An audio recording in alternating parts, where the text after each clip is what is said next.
Every day, the Fat Controller came to the station to catch his train. "Hello," he always said to Thomas. "Remember, don't be impatient, Thomas.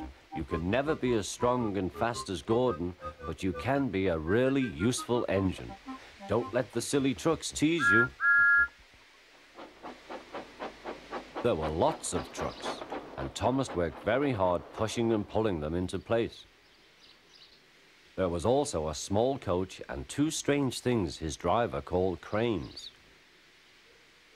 "That's the breakdown train," he told Thomas. "The cranes are for lifting heavy things like engines and coaches and trucks." One day, Thomas was in the yard. Suddenly, he heard an engine whistling. "Help! Help!" A goods train came rushing through much too fast. The engine was James, and he was frightened. His brake blocks were on fire. "They're pushing me, they're pushing me," he panted. On, laughed the trucks. Still whistling, "Help! Help!" Poor James disappeared. "I'd like to teach those trucks a lesson," said Thomas the Tank Engine. Soon came the alarm. "James is off the line. The breakdown train, quickly!" Thomas was coupled on, and off they went.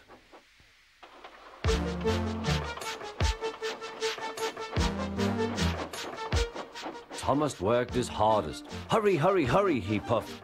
He wasn't pretending to be like Gordon. He really meant it. "Bother those trucks and their tricks. I hope poor James isn't hurt."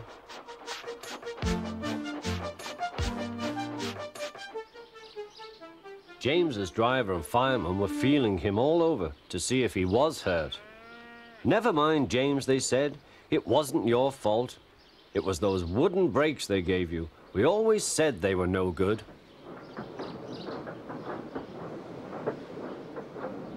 Thomas pushed the breakdown train alongside.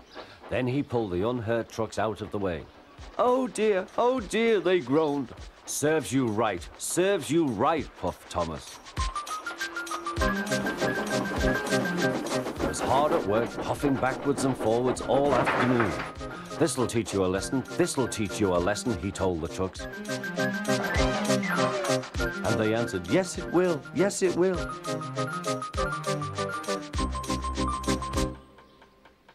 They left the broken trucks, then with two cranes they put James back on the rails.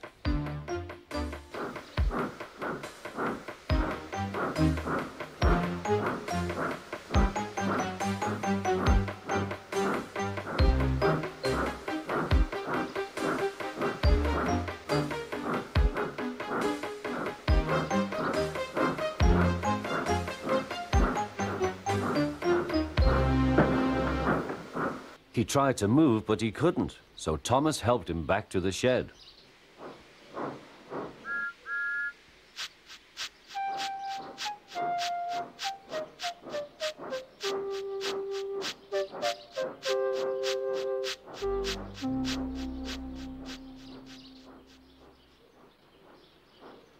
The Fat Controller was waiting anxiously for them.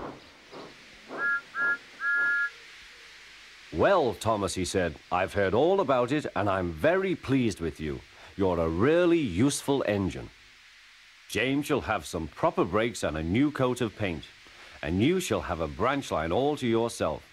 "Oh, thank you, sir," said Thomas. Now Thomas is as happy as can be. He has a branch line and two coaches called Annie and Clarabelle. He puffs proudly backwards and forwards with them all day.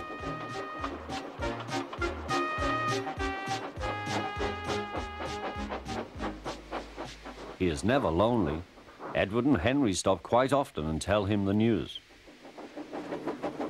Gordon is always in a hurry, but never forgets to say poop, poop. And Thomas always whistles peep, peep in return.